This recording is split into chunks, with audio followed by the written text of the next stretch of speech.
Officer James Wilson stepped into the Millfield courthouse with his chest puffed out. The morning sun caught his polished badge as he nodded to the security guards who knew him well. After 15 years on the force, James thought he owned these halls.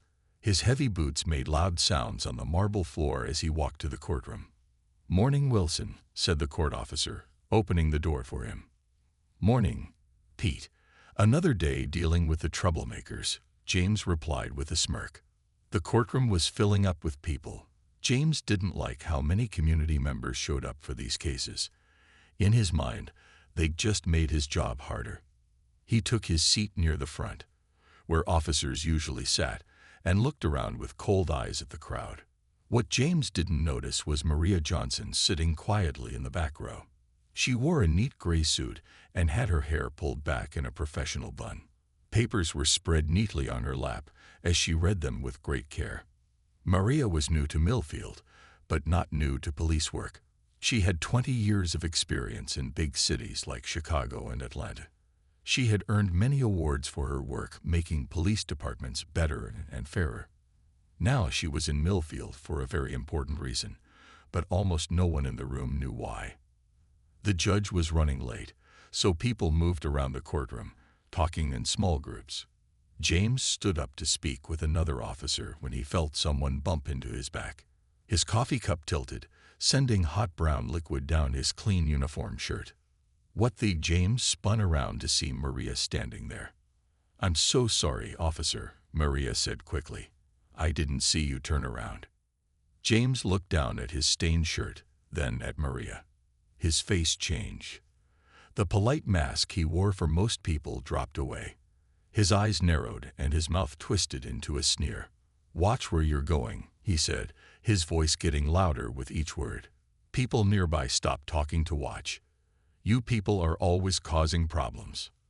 The room got very quiet. Everyone heard what James said. They heard how he said, "you people," words that carried a clear meaning. Maria stood straight, her eyes calm even as her heart beat faster. She had heard words like these before. She had trained herself not to react with anger, no matter how much it hurt. "I apologized, officer," she said in a steady voice. "There's no need for that kind of comment." James stepped closer to Maria. He was tall and used his height to try to scare her. He looked down at her like she was nothing. "I don't need lectures from you," he said, almost spitting the words. "I've been dealing with troublemakers in this town since before you probably even lived here." A court officer named Sam noticed the tension and started walking toward them. But Maria gave him a small, almost invisible sign to stay back. She didn't need help. She had handled men like James Wilson before.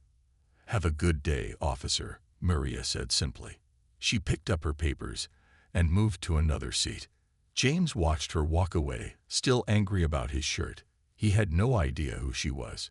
He had no idea that she had just signed a contract with the mayor yesterday. He had no idea that she would soon be giving him orders. Maria sat down in her new seat and opened her folder again. Inside was a document with the Millfield Police Department logo at the top. Below it was her new title, Chief of Police, Millfield. She closed the folder and watched James Wilson return to his seat, thinking about the changes that were coming to his department. Changes he clearly wasn't ready for. The judge finally entered the courtroom, and everyone stood up. Judge Parker was known for running a strict courtroom. He had gray hair and glasses that sat low on his nose. "Be seated," he said in his deep voice. "We're here today for the case of Thomas Jenkins." Maria watched carefully as a young black man was brought in. Thomas Jenkins was only 22 years old. He wore a simple button-up shirt and looked nervous. His family sat in the front row, worry on their faces. The case was about Thomas being arrested last month. Many people in the community said the police had no good reason to arrest him. The police report claimed he had been acting suspicious and refused to answer questions. But Thomas said he was just walking home from work when officers surrounded him. Officer Wilson shifted in his seat, looking bored. This was not his arrest, but he was there to support his fellow officer, Mike Davis, who had made the arrest. Wilson and Davis often worked together and were known as the toughest cops in the east side of town, the area where most black and immigrant families lived. Maria opened her notebook. The mayor had asked her to watch this case before she officially started her new job. He wanted her to see firsthand how the department handled these situations. What she had seen so far, including her run-in with Officer Wilson, was already telling her a lot. "The court calls Officer Mike Davis," said Judge Parker. Officer Davis walked to the stand. He looked confident as he swore to tell the truth. The lawyer for the city asked him questions about the night he arrested Thomas. "The suspect was walking in a high-crime area after dark," Davis said. "When I approached him, he seemed nervous and wouldn't make eye contact." Maria wrote notes quickly. She noticed how Davis kept calling Thomas the suspect instead of using his name. She also noticed how Wilson nodded at everything Davis said, as if every word was perfect truth. Did Thomas Jenkins break any laws? The defense lawyer asked when it was his turn. Davis paused. Not exactly, but his behavior was suspicious. "So walking home from work is suspicious?" the lawyer asked.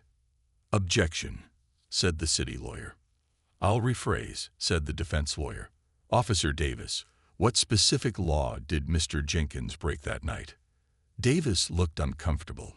He refused to answer questions. Is refusing to answer questions a crime? Before Davis could answer, there was a small commotion at the back of the courtroom. A group of community members had unfurled a small banner that read "Justice for Thomas." Court officers moved quickly to make them put it away. Wilson turned and glared at the group. His eyes then moved to Maria, who was still taking notes. He seemed angry that she was writing things down, as if she had no right to judge police work. Judge Parker banged his gavel. "Order in the court." When things settled down, the defense lawyer said, "Your Honor, I would like to call an expert witness to talk about proper police procedures in these situations." "Proceed," said the judge. "The defense calls Maria Johnson." A small smile appeared on Maria's face as she gathered her papers. Wilson's head snapped up in surprise. He watched with narrow eyes as Maria walked confidently to the front of the courtroom. "Please state your name and qualifications," the judge said. "My name is Maria Johnson. I have 20 years of experience in law enforcement. I served as deputy police chief in Atlanta and worked as a special advisor for police reform in Chicago. I have a master's degree in criminal justice and have written 2 books on community policing." Wilson's mouth fell open slightly. He leaned over to Davis and whispered something. Both men looked uncomfortable as Maria was sworn in. What they didn't know yet was that Maria's most important qualification was still a secret. By this time tomorrow, everyone in the Millfield Police Department would know exactly who she was, especially Officer James Wilson. The courtroom went quiet as Maria settled in the witness chair. The defense lawyer smiled at her with respect. "Ms. Johnson, based on your experience, can you tell us what proper police procedure should be when approaching someone who is simply walking down the street?" the lawyer asked. Maria sat up straight and spoke clearly. "Officers should first identify themselves and explain why they are stopping someone. They need a real reason to stop a person, not just that the person looks suspicious or is in a certain neighborhood. Being nervous around police is not a crime." Officer Wilson shifted in his seat. His face was getting red. He did not like hearing his department's work being questioned, especially by an outsider, and especially by the woman he had just been rude to. "In your expert opinion, was Thomas Jenkins arrested properly?" the lawyer asked. "Based on the reports I've reviewed, no," Maria said firmly. "There was no probable cause. Walking home from work is not a crime. Refusing to answer questions is a right every American has." The city lawyer stood up quickly. "Objection. This witness is not familiar with our local procedures." "Actually," Maria said before the judge could speak, "I studied the Millfield Police Department handbook thoroughly. Section 4.3 clearly states that officers must have reasonable suspicion of a specific crime before detaining anyone." Judge Parker looked impressed. "Overruled. The witness may continue." For the next 20 minutes, Maria explained all the ways the arrest had broken proper police rules. She was calm but firm. The Jenkins family nodded as she spoke. Community members in the back rows looked at each other with hope in their eyes. Wilson could not sit still. He kept whispering to Officer Davis, who looked more worried with each passing minute. Wilson's eyes were fixed on Maria with a hard stare that would make most people uncomfortable. But Maria never looked at him directly. She kept her focus on the questions and her answers.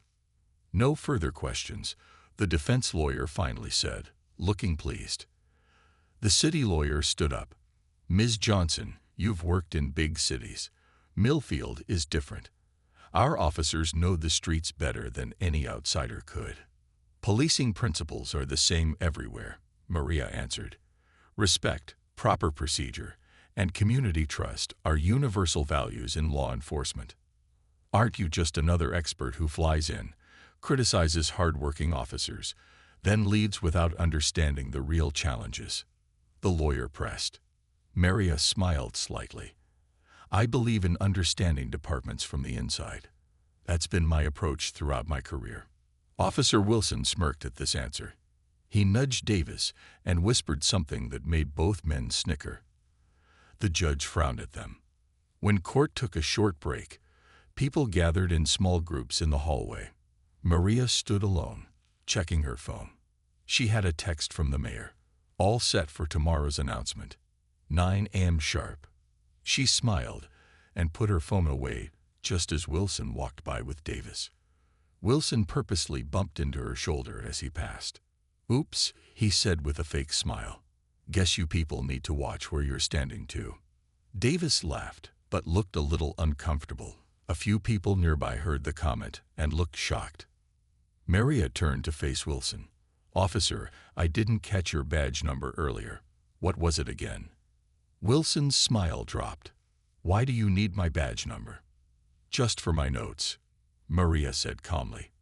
"I like to be thorough." 6 to 24 to 7, Wilson said after a pause, his voice less confident now. Maria nodded and wrote it down slowly, making sure he saw her do it. "Thank you, Officer Wilson. I never forget a number or a face." Something in her tone made Wilson's smile completely disappear.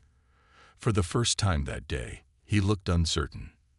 Maria walked away toward the water fountain. Her phone buzzed again with another text from the mayor. "Your office is ready. New nameplate on the door. Chief Maria Johnson." She put her phone away with a small smile. By this time tomorrow, Officer James Wilson would know exactly who she was, and she would remember exactly how he had treated her. After the break, everyone returned to the courtroom. The case continued with more witnesses. Thomas Jenkins finally got his chance to speak. He told his side of the story in a clear, steady voice. He explained how he was walking home from his late shift at the grocery store when police cars surrounded him. "I was scared," Thomas said. "They didn't tell me why they were stopping me. They just started asking questions about where I had been and what I was doing in that neighborhood." "And you live in that neighborhood, correct?" the defense lawyer asked. "Yes, sir. Just 3 blocks from where they stopped me. I've lived there my whole life." Maria watched as Thomas's mother wiped tears from her eyes. Cases like this were exactly why she had accepted the job in Millfield. Too many departments across the country had the same problems, treating people differently based on their skin color or where they lived. When the day's session ended, Judge Parker said he would give his decision tomorrow. People started to leave the courtroom. Thomas hugged his family. Officer Davis talked quietly with the city lawyer, looking worried. Maria packed her notes into her bag. She noticed Wilson standing by the door, watching her. As she walked past him, he stepped into her path. "That was quite a performance," he said in a low voice. "Coming here and telling us how to do our jobs." "I was just sharing facts about proper police work," Maria replied calmly. "Something every officer should know." Wilson moved closer. "Listen, lady, I don't know who you think you are, but we've been keeping this town safe for years. We don't need some outsider coming in and stirring up trouble." A few people stopped to watch. Wilson didn't seem to care that others could hear him. "Officer Wilson," Maria said, looking straight into his eyes, "I believe police work should protect and serve everyone equally. Don't you agree?" "You have no idea what it's like on these streets," Wilson said, his voice getting louder. "Try wearing the badge before you judge those who do." Maria smiled slightly. "I've worn a badge for 20 years, Officer Wilson, and I've never used it as an excuse to disrespect anyone." Wilson's face turned red. He opened his mouth to say something else when the court officer walked over. "Everything okay here?" the officer asked, looking between them. "Just fine," Maria said. "Officer Wilson and I were having a professional discussion about police work." Wilson glared at her one last time before walking away. He joined Davis near the exit. "Who does she think she is?" Wilson said loudly enough for Maria to hear. "Coming to our town, telling us how to do our jobs." Davis looked uncomfortable. "Maybe we should go, James. We have that meeting in the morning, remember?" "Yeah, some big announcement from the mayor," Wilson said, rolling his eyes. "Probably another waste of time." Maria smiled to herself as she left the courthouse. She took her phone out and called the mayor. "How did it go today?" the mayor asked. "Very educational," Maria replied. "I got to see firsthand how some officers treat the community. There's definitely work to be done." "Any specific concerns?" the mayor asked. "Yes, an officer, James Wilson. Badge number 6247. I had several interesting interactions with him today." "Wilson," the mayor sighed. "He's been with the department 15 years. Has a few complaints in his file, but nothing ever sticks. His sergeant always defends him." "Well," Maria said as she got into her car, "his sergeant will have a new boss starting tomorrow." "Are you ready for this, Maria?" the mayor asked.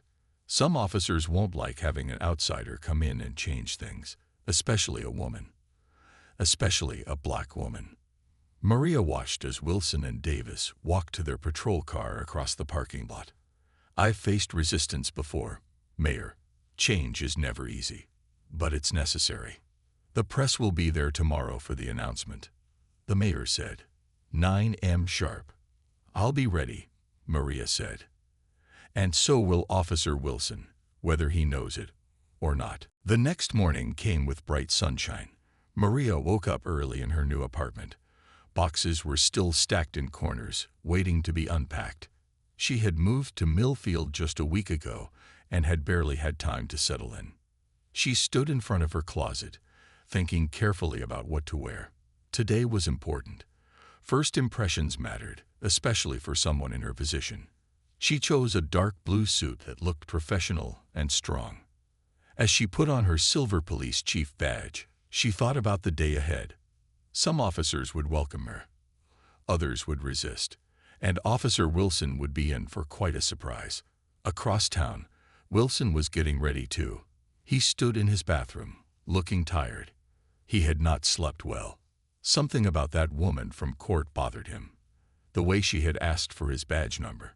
The way she seemed so confident. Just another day, he told himself in the mirror. He put on his uniform without much care. The coffee stain from yesterday was still visible, but he didn't have time to get another shirt. The mayor's meeting was at 9 a.m., and the captain had said everyone needed to be there. At the police station, officers gathered in the big meeting room. There was a lot of talking and guessing about why the mayor called this special meeting. "I heard it's budget cuts," one officer said. "Maybe it's about that Jenkins case," another suggested. "Probably just another useless program the mayor wants us to do," Wilson said as he walked in with Davis. The room filled up quickly. About 50 officers sat in rows, waiting. The mayor's assistant came in and set up a podium at the front. He put a sign on it that said City of Millfield, but kept another sign hidden behind it. At exactly 9 a.m., Mayor Roberts walked in. He was a tall man with gray hair who had been mayor for 6 years. Everyone got quiet. "Good morning, officers," the mayor said. "Thank you all for being here. Today is an important day for our police department and our city." Wilson checked his watch. already bored. He didn't notice the door opening in the back of the room. As you know, the mayor continued, Chief Thompson retired last month after 27 years of service. We've been searching for the right person to lead this department into the future. Now Wilson paid a little more attention. The new chief would be his boss. He hoped it would be Captain Rodriguez, who had been acting chief and who let officers like Wilson do things their way. We needed someone with fresh ideas, the mayor said. Someone with experience making real changes in police departments. Someone who understands modern policing and community relations. Wilson leaned over to Davis. Great, some soft-on-crime reformer, he whispered. I'm proud to introduce your new chief of police, the mayor said with a big smile. She comes to us with 20 years of distinguished service in Atlanta and Chicago, where she led major reform efforts that reduced complaints while improving safety. Wilson sat up straight. A woman chief. This was unexpected. She holds a master's degree in criminal justice and has written 2 books on community policing. She's highly respected nationally for her work on police reform. The mayor turned toward the back of the room and stretched out his hand. Please welcome Chief Maria Johnson. The room went completely silent. Then officers began to turn in their seats to look at the back. Maria walked confidently down the center aisle.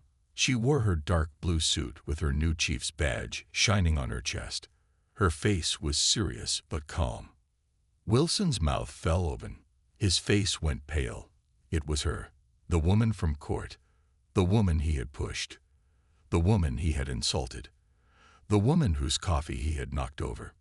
She was his new boss. Maria reached the front and shook the mayor's hand. She turned to face the room full of officers, her officers now. Her eyes moved across the rows until they found Wilson's shocked face. She gave him the smallest smile before addressing the room. Good morning, officers. I'm Chief Maria Johnson, and we have a lot of work to do together. The meeting room stayed quiet as Chief Johnson began to speak. Most officers sat up straight, showing respect. A few looked uncertain, and Officer Wilson looked like he might be sick. I believe in a police department that serves all people equally, Maria said in a clear, strong voice. I've spent my career building bridges between police and communities. That's what I plan to do here in Millfield. She walked slowly in front of the rows of officers. Some of you may have heard I was at the courthouse yesterday. That was not by accident. I wanted to see firsthand how our department handles cases like Thomas Jenkins. Wilson sank lower in his seat. Davis looked at him with wide eyes. I saw some things that concerned me, Maria continued. But I also saw good officers who care about doing the right thing. Starting today, we will focus on treating everyone with respect and following proper procedures. Maria talked about her plans for the department. Better training, community meetings, new rules about stops and searches. Some officers nodded. Others looked worried. Change isn't easy, she said, but it's necessary. The people of Millfield deserve a police department they can trust. When she finished speaking, she asked for questions. An older officer raised his hand. Chief Johnson, with all due respect, we know this city. We've been keeping it safe for years. Why change what works? Does it work for everyone, officer? Maria asked. For Thomas Jenkins, for the families in the East Side who are afraid to call the police when they need help. The officer had no answer. After the meeting, officers lined up to meet their new chief. Wilson hung back, unsure what to do. Davis nudged him. You better go talk to her, Davis whispered. She knows who you are. What am I supposed to say? Wilson asked, his face still pale. I don't know, man. But you better say something. After most officers had left, Wilson slowly walked to the front where Maria was gathering her papers. He stood there for a moment before she looked up. Officer Wilson, she said calmly, is there something you wanted to say? Wilson shifted from one foot to the other. Chief Johnson, about yesterday. She waited, looking at him steadily. I didn't know who you were, he said finally. Maria put down her papers. Would it have mattered, Officer Wilson? Would you have treated me differently if you had known I was going to be your boss? Wilson didn't answer right away. The truth was yes, he would have acted differently. And they both knew it. That's the problem, Maria said quietly. Every person deserves respect. Not just chiefs. Not just people with power. Everyone. Wilson looked at the floor. For the first time in his 15 years on the force, he felt truly uncomfortable in his uniform. I've read your file, Officer Wilson, Maria said. 6 complaints in the last 3 years, all from black residents, all dismissed by your sergeant. Wilson looked up in surprise. When had she had time to read his file? I did my homework, Maria said, seeming to read his mind. I know every officer in this department with multiple complaints, and I know the surgeons who protect them. Wilson swallowed hard. Are you firing me? Is that what you think should happen? Maria asked. Again, Wilson had no answer. My office. Tomorrow morning at 7 a.m., Maria said. We have a lot to discuss about your future in this department. As Wilson turned to leave, Maria added one more thing. And Officer Wilson, bring a clean uniform shirt. That coffee stain is unprofessional. Wilson walked out of the meeting room feeling like his whole world had changed. For 15 years, he had done things his way. Now, suddenly, the rules were different, and the person making those rules was someone he had disrespected in the worst way. As he reached the door, he heard Maria's voice again. Officer Wilson. He turned back. Justice for Thomas Jenkins, she said. The judge called.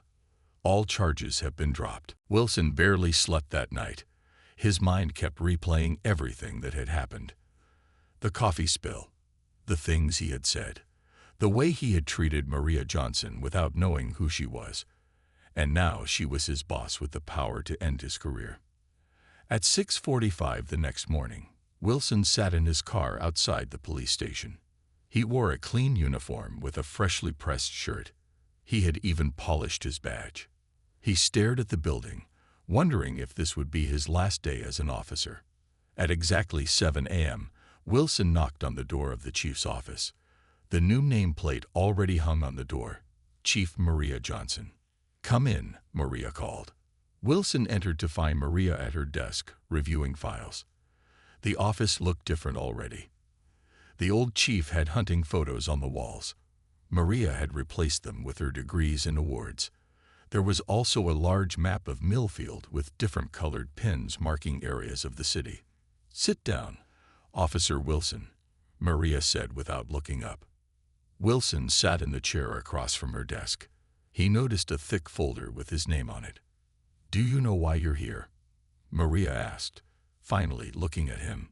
Because of how I acted at the courthouse, Wilson said quietly. That's part of it, Maria agreed. But this meeting would have happened anyway. Your file shows a pattern that concerns me. She opened the folder. Multiple complaints from minority residents, excessive force allegations, stops and searches without clear cause, and a sergeant who dismisses every complaint. Wilson felt his face getting hot. Those people were all what, Officer Wilson?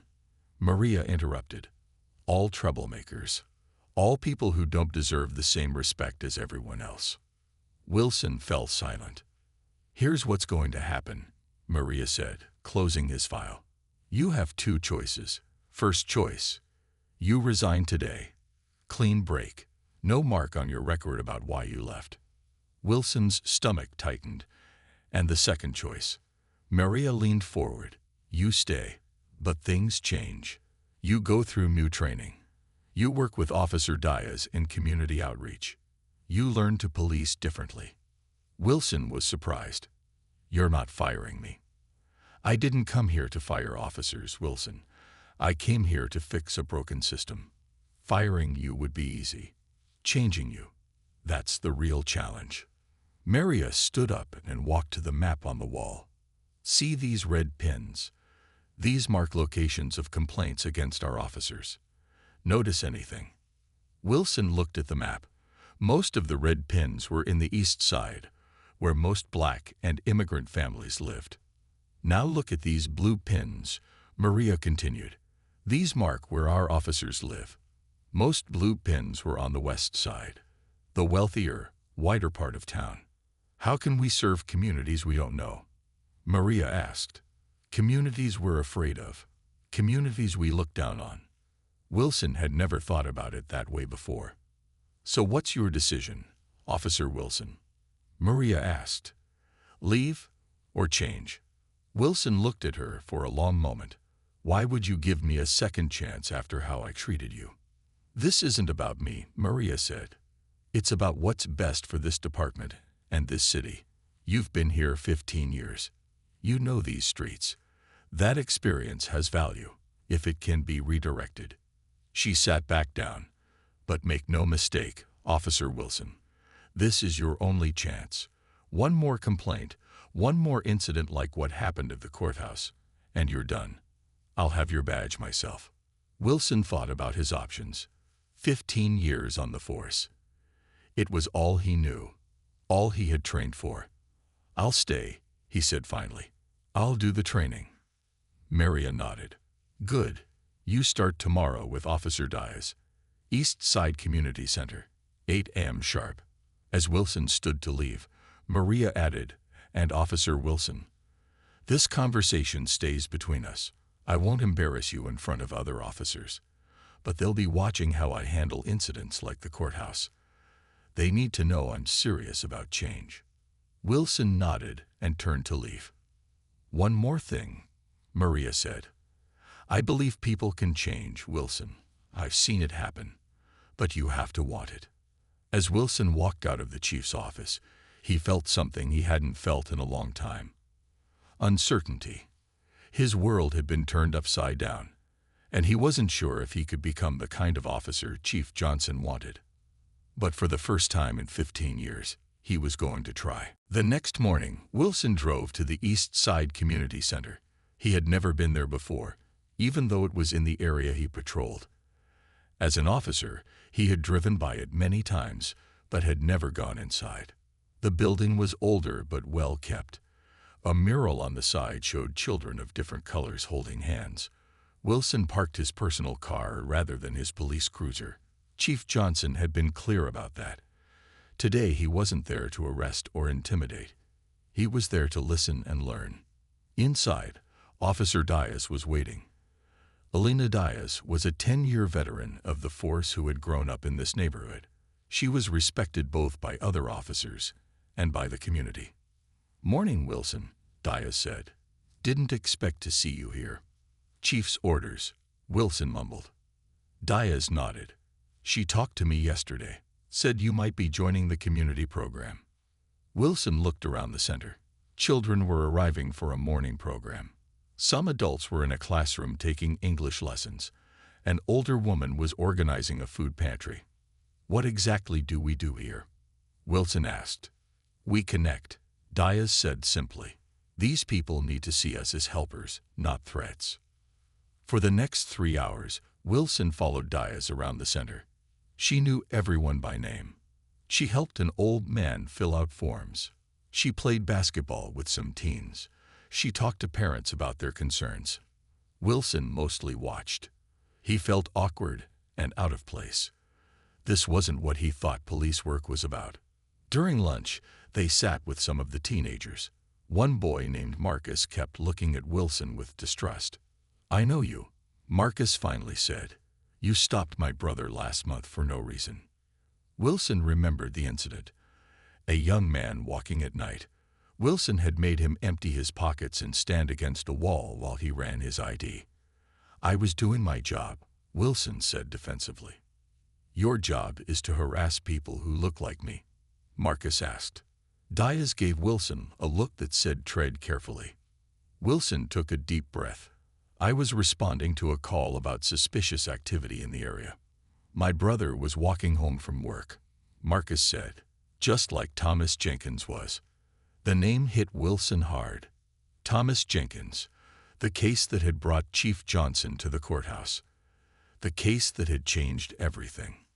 Look, Wilson said, trying a different approach. When we get calls, we have to check them out. It's not personal. It feels personal when it happens to you over and over, Marcus said. Or your brother, or your father, or your friends. Wilson didn't know what to say to that. Later, as Wilson and Diaz walked back to their cars, Diaz stopped him. "You know why the chief sent you here, right?" she asked. "To punish me," Wilson said bitterly. Diaz shook her head. "To teach you. There's a difference between policing a community and being part of a community. Chief Johnson understands that." Wilson thought about the map in the chief's office, the red pins and blue pins showing the division between officers and the people they served. "I don't know if I can do this, Diaz," Wilson admitted. "This isn't what I signed up for." "Actually, it is," Diaz said. "To protect and serve. All people. Not just the ones who look like you." As Wilson drove home, his phone rang. It was Chief Johnson. "How was your first day, Officer Wilson?" she asked. "Different," Wilson answered honestly. "Not what I'm used to." "Change never is," Maria said. "Officer Diaz says you did okay. Didn't say much, but you listened. That's a start." Wilson was surprised by the positive report. "The Jenkins family called me today," Maria continued. "They wanted to thank me for testifying in Thomas's case." Wilson gripped the steering wheel tighter, waiting for the criticism he knew was coming. "I told them we're working to make sure what happened to Thomas doesn't happen to anyone else," Maria said. "I promised them changes are coming to the Millfield Police Department. I need officers who can help me keep that promise." The question was clear. Would Wilson be one of those officers? "I'll be back at the community center tomorrow," Wilson said after a moment. "Good," Maria replied. "This isn't a one-day assignment, Wilson. This is about changing how we police. It starts with understanding the people we serve." After they hung up, Wilson sat in his car for a long time, thinking about everything that had happened. About Maria Johnson, about Thomas Jenkins, about Marcus and his brother. For the first time, he tried to imagine how it felt to be on the other side of his badge. And he didn't like what he saw. 3 months passed. Millfield was changing, and so was its police department. Chief Johnson had started many new programs. Community meetings, better training, new rules for stops and searches. Some officers resisted. A few even quit. But most were trying to adapt to the new way of doing things. And surprisingly to everyone, Officer James Wilson had become one of Chief Johnson's most visible success stories. It hadn't been easy. The first few weeks at the community center had been difficult for Wilson. He felt out of place, defensive, uncomfortable. But slowly things began to change. He started to know people by name. He helped coach a youth basketball team. He worked with Officer Diaz to start a program helping teens understand their rights during police encounters. And most importantly, he started to see the people of the East Side as just that. People, not threats, not criminals, just people trying to live their lives, just like everyone else. Today was an important day. Chief Johnson had called a town hall meeting at the East Side Community Center. The room was packed with residents and officers sitting together. At the front of the room were the chief, the mayor, and Thomas Jenkins and his family. 3 months ago, Chief Johnson began, "I promised changes in how our department serves this community. We still have a long way to go, but we've made a start." She talked about the new programs, the drop in complaints, the increase in solved crimes because more people were willing to talk to the police. "But tonight isn't about numbers," Maria said. "It's about people. It's about changing relationships." She invited Thomas Jenkins to speak. Thomas talked about his arrest and how it had affected him and his family. He talked about his fear of the police. "But things are starting to feel different," Thomas said.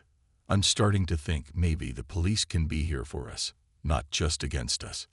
Chief Johnson then introduced a special guest, Marcus, the teenager who had confronted Wilson that first day at the community center.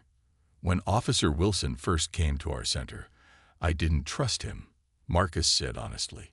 "I'd seen how he treated people who looked like me. But over the past few months, I've seen something I didn't expect. I've seen him change."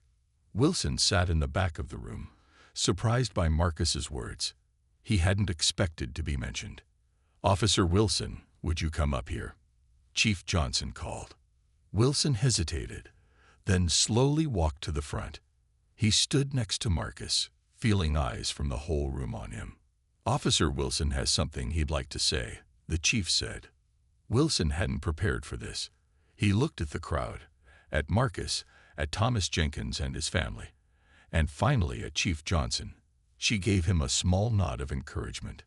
"3 months ago," Wilson began, his voice unsteady, "I was a different officer. I thought I was doing my job. I thought I was keeping people safe. But I wasn't seeing people, real people. I was seeing threats that weren't there." He turned to Thomas Jenkins. "What happened to you was wrong. If I had been there that night, I probably would have done the same thing Officer Davis did. And that would have been wrong too." The room was completely silent. "I can't change the past," Wilson continued. "But I can change how I police from now on. I can change how I see this community. And I can help other officers change too." He looked at Chief Johnson. "It took someone showing me my own biases, in a way I couldn't ignore, to make me see what I was doing. I'm grateful for that second chance." After the meeting, people gathered in small groups, talking. Wilson found himself surrounded by teenagers from the basketball team he coached. Chief Johnson watched from across the room, a small smile on her face. Later, as people were leaving, Maria approached Wilson. "That was quite a speech, Officer Wilson," she said. "I meant every word," Wilson replied. "I know you did," Maria said. "That's why I've decided to promote you to Community Liaison Officer. You'll work directly with me to expand our East Side programs." Wilson was speechless for a moment. "Chief, I don't know what to say." "Say you'll keep doing the work," Maria said. "This is just the beginning, Wilson. Changing one officer, one department, one city at a time. That's how we fix this broken system." As they walked out of the community center together, Wilson thought about that day in the courthouse 3 months ago. How different things might have been if he had treated Maria Johnson with respect from the beginning. "You know," Wilson said, "you could have fired me that first day. After how I treated you, no one would have blamed you." "True," Maria agreed. "But then I would have lost a good officer, one who just needed to see things differently." Wilson nodded. "Thank you for giving me that chance." "Don't thank me yet," Maria said with a small smile. "The real work is just beginning." As they reached the parking lot, Wilson saw Thomas Jenkins and his family walking to their car. Thomas saw Wilson and gave him a small nod, not quite friendly, but not hostile either. It was a start. Wilson nodded back, understanding how far they had come and how far they still had to go. One day at a time, one interaction at a time, one change at a time. That's how real change happens.